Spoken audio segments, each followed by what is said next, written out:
This story about the Montreal Police spying on a journalist through their phone in a very intense way for the particular reason, a specified reason, of uncovering the sources behind their journalism is a radical attack on the operations of the free press.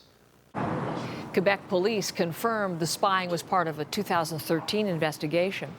3 Radio-Canada reporters are now part of this story. Their phones track the numbers in and out of their cell phones tracked by police.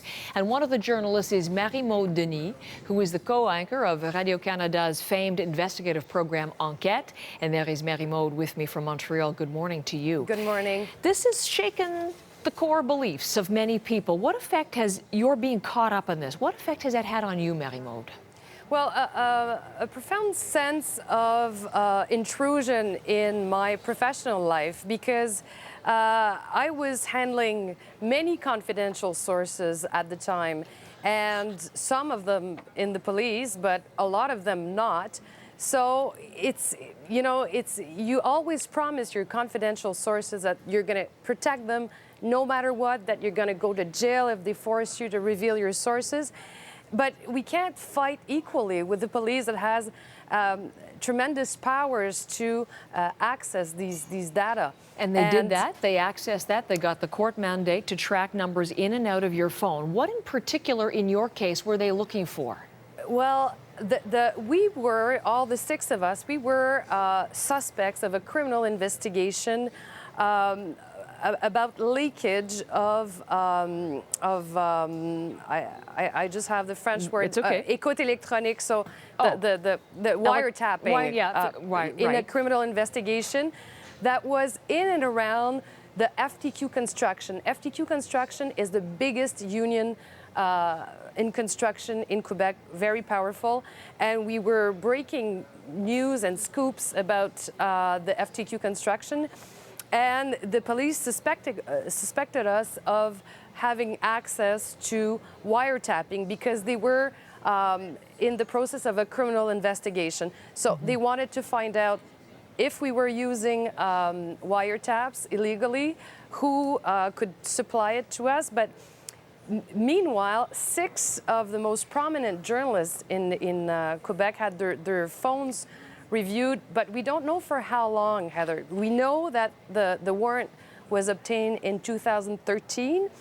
The investigation about us journalists as suspects was closed in 2014, but we don't know how many years they went back looking into our phones.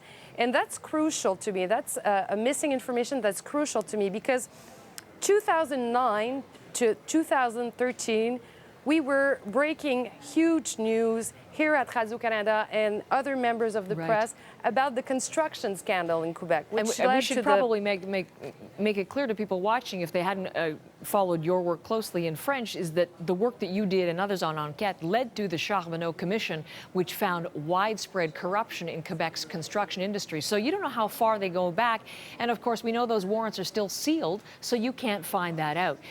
The police have admitted this, not just Montreal Police in the case of the One La Presse journalist, Patrick Lagacé, but now the other 6 and the provincial police involved in this. We heard yesterday, Marie-Maude, from the SQ spokesperson. Let's listen to Captain Guy Lapointe as he tried to justify things and then explain that things have changed now. Let's listen to him.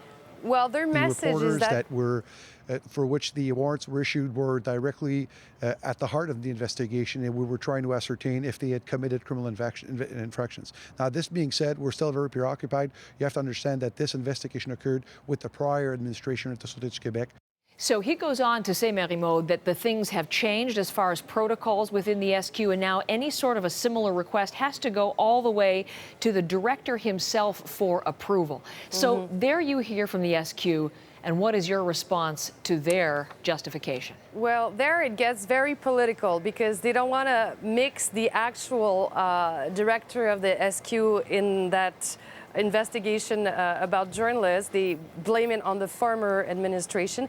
There's questions to be answered because, you know, the request for investigating in general about leakage to journalists came from the Minister of Public Safety. So there's questions about the independence of the Quebec Police toward the political level. Right. So I guess it's a bit everybody covering their part of the thing, and who knew what, and I didn't know about journalists being investigated, but I was totally for a criminal investigation about leakage in general. In general. So there's it's a fine line. Yeah, and, it really is. You know, it's something that journalists are obviously speaking about because it's a concern, but it's not just a journalist issue. It's a public issue. It's an issue for democracy. Why should those of us who aren't in journalism care about what's been happening? Because if the confidential sources in the police or elsewhere think that they might be identified by a third party, well, that's where people stop talking to journalists. Journalists stop making investigative journalism that brought huge and necessary stories out in the past, which cleaned up a lot of the air in Quebec, and that's what is very, very frightening. Marie-Maude, thank you very much. It's not the end of this. La Presse has said it's going to take legal action against the city police. The public security minister says there will be an inquiry. There's more to come in all of this, but thank you for your contribution this morning. Appreciate it. You're welcome.